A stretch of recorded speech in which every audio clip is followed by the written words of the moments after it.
So one of the things that gets really complicated about law of attraction, manifestation, um, managing pendulums, all of these concepts, is that they are called universal laws because they affect everyone in the way that it's considering everyone, okay? So we as a culture have taken this like manifestation concept or law of attraction concept and made it individual.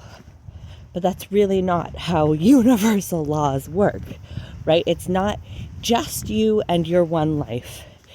It's the entire universe. So what is sort of like the most meaningful experience for the universe is what is going to come about. So the example I like to give is that Abraham Hicks, who teaches on these things, her partner Jerry passed away, right? So did he do something wrong? Did he not stay on the high flying disc, right? Did he not meditate enough? This is what people tend to do, is like if they have a non-preferred outcome, they think they did something wrong or the manifesting didn't work. What they're not recognizing is that A, we live in a system that requires death. For the most part, there has been, a few people that have apparently Enoch, I'm thinking of, apparently did not die. Elijah, a few stories, but not a ton of them, right? And certainly what we have guaranteed is that everyone will leave this physical plane at some point. So when we try to, for example, avoid death, that is by like avoiding illness, etc., that's not actually going to work. The other thing is that we forget that we have a very limited perspective. So what may be non-preferred now or preferred now may turn out to be non-preferred. Another example is I bought a house, and for a year I did all the visualizing, all the meditating, all the Neville Goddard, picturing myself, to the point that actually one morning I woke up in the house before I lived in it. I woke up there and I had my coffee there before I realized that I was in the other house. And then I was like, whoa, and I shook myself back into my condo where I was living, actually.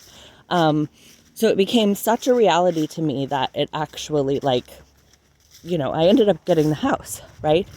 Then what happened next was a whole slew of what at the time, so I got my preferred, then a whole slew of non-preferred things, what I thought was non-preferred, happened. A contractor went awry, lost money, almost lost the house, etc. So then I was like, oh, maybe it's a bad thing I got the house, right?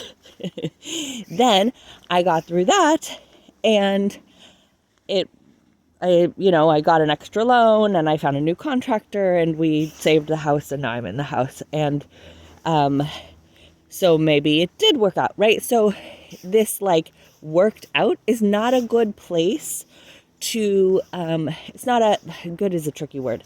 It's not a helpful place to measure our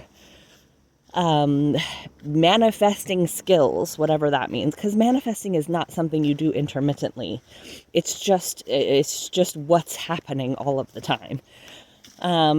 So we're not doing it wrong if we get a non-preferred or less preferred outcome, because we don't know what might be preferred about what looks like a non-preferred, or what might be not preferred about what looks like a preferred. So when we put so much importance on one specific outcome, first of all, it's going to open us up to a lot of disappointment, but it also doesn't recognize that we are not the only being in the universe. So when the law affects us on a universal level, it's not considering only our one path. It's considering the universal path.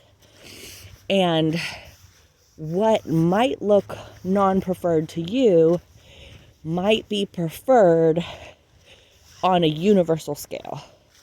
And this concept is called the path of least resistance.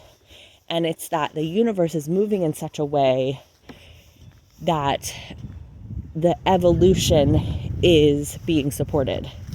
And that does not mean, let's say you have a personal loss in order for the universal evolution to have a universal gain. So in that way, your personal loss is a gain. If we look from a universal perspective, it's more accurate. If we look from an individual perspective, it can be very misleading. Also because we don't know the end of the series of events, right? And there's a movie, show called The Lazarus Project, if you want to kind of get this. It's that because time is not actually linear in the way that we've been told, there are so many factors affecting both past and present and parallel lives in any given moment, contradicting each other, affecting each other, supporting each other, that to ever be able to say, okay, it worked out, is a fallacy, because you don't have anything permanently.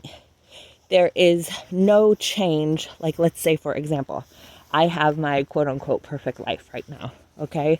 My life is filled with only things that I want to do. It's, as Quasi Joe here says, it's, my life is a permanent vacation right now. But permanent is not the word, because this, even though I'm experiencing this now, doesn't mean I will continue to experience this, because something from my future could affect my past, which could affect my now, if that makes sense. So at any moment being like, okay, I've got it, and then trying to hold on to it, that's where things get dicey. Or saying, okay, I know what I want and I'm going to go get it, that also gets dicey, because cause and effect is not the same as we think it is. It's all interwoven on a universal level outside of time or physicality. Okay, I don't know that made any sense, but I love you, and it was fun trying to say it.